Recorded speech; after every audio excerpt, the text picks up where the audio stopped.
अगर मैं आप लोगों से कहूँ कि आप लोग 75% ऑफ द टाइम लॉसेस से बच सकते हो केवल और केवल इन 5 स्टेप्स को फॉलो करके। और इसमें जो 5th स्टेप्स होने वाला है वो बहुत ही इंपॉर्टेंट है।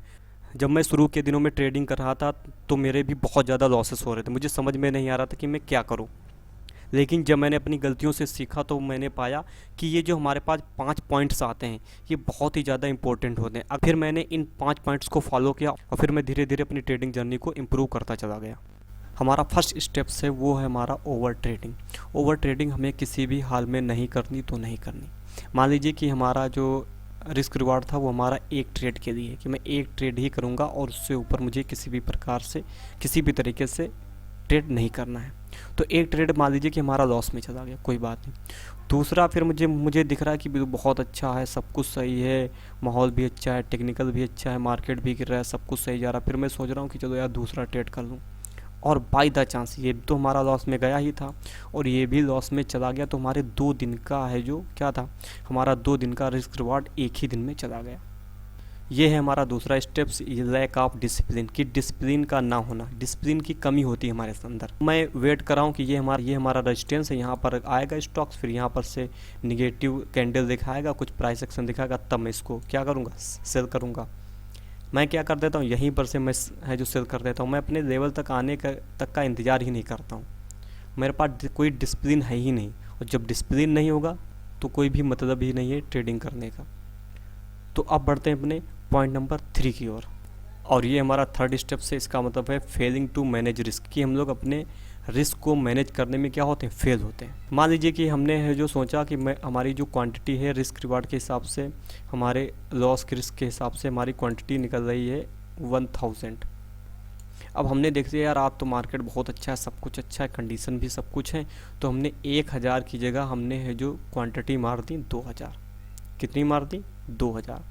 अब मैं रिस्क को मैनेज नहीं कर पा रहा हूँ, और वही ट्रेड क्या हुआ, वो आकर के ऊपर आकर के हमारे एसएल को हिट कर दिया। हमारे 2000 की जो क्वांटिटी थी उस पर जितना भी हमारा लॉस था तो अब वो 2 गुना हो गया। तो ये भी हमारा बहुत बड़ा फैक्टर होता है जो हमें डे ट्रेडिंग में हमें लॉस देता है। और जो हमारा फोर्थ स्टेप्स है वो है not using A trading general, कि हमारे पास जनरल है ही नहीं, ट्रेडिंग जनरल है ही नहीं कि हम लोग जिसमें लिखें कि भाई किस दिन हमने ख़रीदा था इस पॉइंट से जिसमें मुझे प्रॉफिट हुआ था, किस दिन हमने यहाँ से सेल किया था जिसमें हमें लॉस हुआ था, किस दिन हमारा बहुत अच्छा ट्रेड गया था।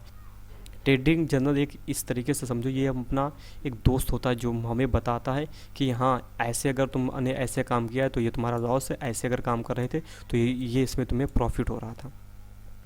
तो अब हम आ चुके हैं 5वें स्टेप्स पर, नॉट हैविंग ओन स्ट्रेटजी, जिसका मतलब है अपनी खुद की कोई स्ट्रेटजी ना होना, दूसरे की स्ट्रेटजी पर वर्क करना। और अगर आपकी खुद की कोई strategy back tested, forward tested, खुद से उसमें है जो बैठ करके अच्छे से अगर आपने कोई भी स्ट्रेटजी को उसमें ट्रेड करके अच्छे से 3-4 महीने तक अगर आपने उसको नहीं देखा है तो इसका मतलब है आप उसमें लॉस मनाने के लिए तैयार हो।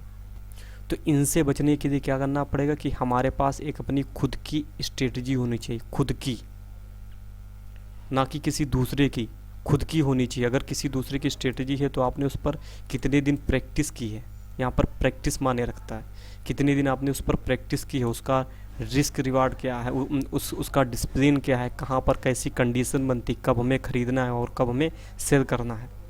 अगर ये सारी की सारी चीज़ें नहीं तो समझ लो आप लॉस ही बनाने वाले हो। इन चारों पॉइंटों से बचने के लिए 1 2 3 4 5 इन सारे के चारों पॉइंटों से बचने के लिए आपको अपनी खुद की स्ट्रेटजी बनानी पड़ेगी, खुद का ट्रेडिंग जर्नल यूज करना पड़ेगा। अगर किसी दूसरे की स्ट्रेटजी है तो कम से कम उसको देखो, उसको कम से कम 3 मंथ तक उसको खुद टेस्ट करो और समझो क्या क्या हो सकता है उस स्ट्रेटजी में, प्रॉफिट कितना है, लॉस कितना है, कितने बार विन चांसेस हैं, कितने बार लूज वाले पीरियड हैं, ये सभी समझना पड़ेगा, तभी आप इसमें पैसे बना सकते हो। तो आई होप ये आपको हमारा वीडियो बहुत पसंद आया होगा।